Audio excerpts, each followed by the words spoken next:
What's going on YouTube? Welcome back to the channel. In this video, I'm going to show you guys how you can make money by selling cars. This is something I started doing about 5-6 years ago.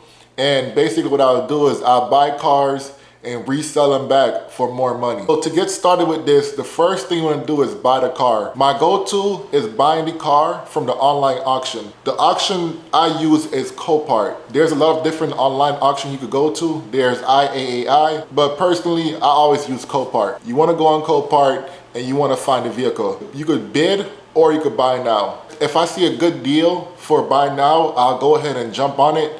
But sometimes you can wait for the auction to start and bid on that vehicle and try to win it by having the highest bid. Sometimes you wait and bid and then the auction off price end up being more than what the buy now price is. Another thing, so there's a misconception out there that you have to be a dealer to buy cars from the auction, and that's not true. There are some states out there that are public states and they'll let you buy vehicles from the online auction without any license. My go-to state is Georgia. I get a lot of my cars came from Atlanta, and my personal car came from Texas. So those are two states right there that are public states where you don't need any auction license. A state like Florida, you do need your auction license, but there are ways around that. Maybe you have a friend that have their license could buy it for you. I think on the online auction website like Copart, I think you could pay a dealer a fee and they could broker it for you, something like that. I think you pay them like 300 bucks and they'll buy it for you. So after you bought the car, now you have to get the car delivered to you. So this is where you'll reach out to a shipping company. Usually you'll go through a broker. You give the broker the details. Hey, I have a car in Atlanta, Georgia. It's at Copart, it's at this location. Here's a lot number. Can you go pick it up for me? It's already paid for. And then the broker will put that order out there, and then he'll connect you with a driver, and then the driver will pick it up and deliver the car to you. If the car is local, you could go ahead and just pick it up yourself. I'm gonna show you guys an example of a car I purchased from the auction for $2,300 was the buy now price. And I'm gonna show you guys the receipt and do a breakdown. I bought this car a few years ago. So here's the bill of sale of the car I purchased. It was a 2018 Chevy Cruze. It was a hatchback. The car color was black. And I bought it, like I said, a lot of my cars do come from Atlanta, Georgia. And this car was purchased towards the end of 2020. So this was done a couple years ago. So the sale price of the car was $2,300. This was a buy now. I did not bid on this car. The buyer fee, I paid $590 for the buyer fee. The buyer fee is determined by how much the car cost. And I believe dealers pay less of a buyer fee, but all that fee amount is gonna be on Copart website, so you're able to see how much fees you're gonna pay for the car based on the price range. The next thing I paid for was the virtual bid fee, $89. So I think everyone paid that as long as you bid online. And there's a gate fee for $59, and then there's sales tax. So I paid Georgia sales tax. So right there already, that's like $1,000 in fees that I have to pay just from buying the car. On the 18, 19, and 21, I was charged a storage fee. I'm not sure what the storage fee was for. I don't know if it was on my end or maybe the driver was late to pick it up. Sometimes the driver can have delays. So once you're assigned a driver, they could tell you that they're gonna pick the car up later on today or tomorrow, and then they might not get there for the next 3 or 4 days. And you know, this could be due to the weather, or sometimes their truck could be broken down, or I don't know, a lot of things could happen on the road. But usually, if it's a driver fault that the vehicle was not picked up on time, they will pay for the storage fee out of their pocket. Now it's time to start getting the parts that you'll need for the vehicle. A lot of times, you'll be able to tell what type of parts you'll need from just looking at the pictures. All the pictures for the vehicle, they'll be online. So for this Chevy right here, and let me show you guys an image of what that Chevy looked like when I first bought it. I don't have a lot of pictures, but I did find one picture online. So this is what the Chevy looked like when I bought it. Pretty much the whole right side was messed up. It was hit on the right side. So the door, these two doors right here, I already know those two doors needed to be replaced. So before the car even came, I was already shopping for those parts. You want to start getting your parts ahead of time because you want to get this car repaired as fast as possible and get it out. I started going to my local junkyards, seeing if they have the parts. Also, try to compare the prices to online and see what's cheaper. So some parts I get from eBay.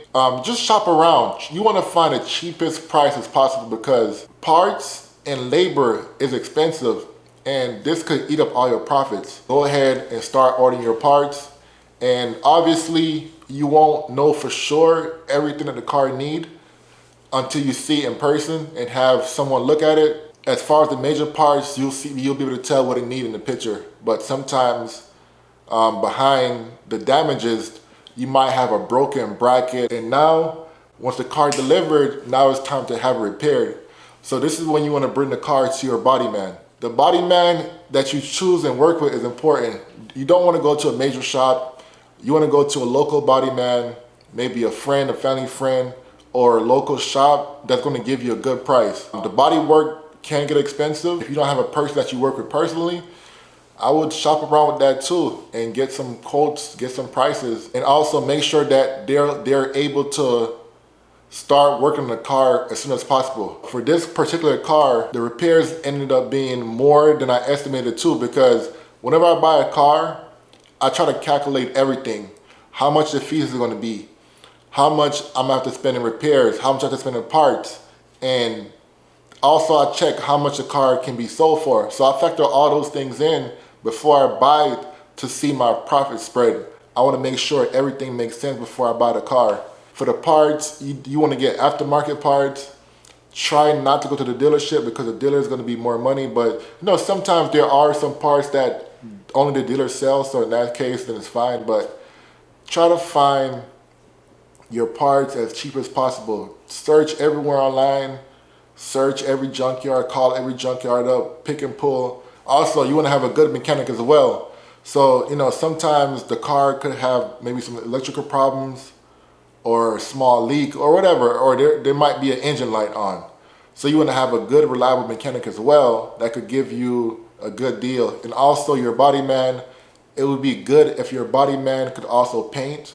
So that way you don't have to get the body work done and then go to a paint guy. It's best if they could do everything all at one shop. It's probably even a good thing to have the body man look at the car before you even buy it, so they could tell you, hey, you know, this type of work, this is probably going to cost you $1,500. So, you know, you're having a good idea before you even buy it. You know, just try to get a yes from them first. See if there's something they could handle. I don't mind if the repairs end up being over. Long as that engine is running, I try to avoid cars that were hit in the front because I want to avoid engine damage as much as possible. I don't want to take that risk because, you know, we all know how much an engine repair or a new engine could cost. You want to avoid having any type of engine damage. So as far as the repair cost for this car, I don't fully remember it because like I said, I bought this car 3-4 years ago and I don't remember the numbers. I do know that I had to purchase 2 doors for sure. And also the quarter panel, I had to get the quarter panel off of another car. If I had to say a number, I'd probably end up spending $2,000 between parts and labor for this car. Once you have your car repaired, now it's time to get your car inspected. You have to go to your local vehicle inspector and have the vehicle inspected, so that way you'll be able to get the title, get a rebuild title for the vehicle. Once you're done, they'll give you an envelope. You take that envelope to the tag agency and then they'll give you a registration for that vehicle. The inspection will probably run you about $100. So the paperwork, in my experience, that's going to be about $200, $250. So between the inspection and the getting the registration and the taxes, that's going to be about $300. I don't fully remember how much all the expenses came up to, but I'm going to tell you guys a list of things that you do have to pay for. I had to pay for the vehicle plus the fees, the auction fees. I had to pay for parts and labor. I had to pay to get the car shipped, and you pay for your inspection. And then after the inspection, you pay for the registration. and the taxes. Most likely have to pay for a car wash as well, which is not going to be a lot. Or sometimes, or you could just clean the car yourself. You can wash the car yourself, it's not a big deal. But you know, you do want to have the car clean, so when you take your pictures, you have really clean pictures. So once the car is repaired, you do the inspection, you have the title, now you're ready to get the car sold. You want to list the car on Facebook Marketplace, and you want to list the car on OfferUp. In this case, what I did for this vehicle is I took it to CarMax, and I ended up getting a really, really good price for this car. It actually offered me more money than I expected. I did list the car on Facebook on OfferUp, but it was taking a while to sell. And you know what? I just decided, let me try to go to CarMax and see how much they'll offer me. They ended up offering me $8,500 for this vehicle. This is a check that I received from CarMax, $8,500 here, and right here is the Chevy Cruze. The mileage, I think one of the things that helped give me that $8,500 offer price was the miles. It only had 47,000 miles. That's really good mileage. And at the time, that car was only about 3 years old. Here's pictures of the car after it was repaired. And I don't have a lot of before pictures other than this one, so I have this before picture. Okay, so here's this video I found of the car while it was in the shop. So the two doors, so you see the door right there is a white, so I end up finding a white door for a Chevy Cruze. I couldn't find any black doors to match this vehicle, but that's not a big deal. They had to cut the quarter panel, so that's why the seats was removed, because they had to cut all of that. The airbag deployed, so we had to have that replaced. But yeah, that's what the car looked like while it was in the shop getting repaired. But yeah, that's it for this video. Thank you guys for watching this video. Please be sure to like, comment, and subscribe.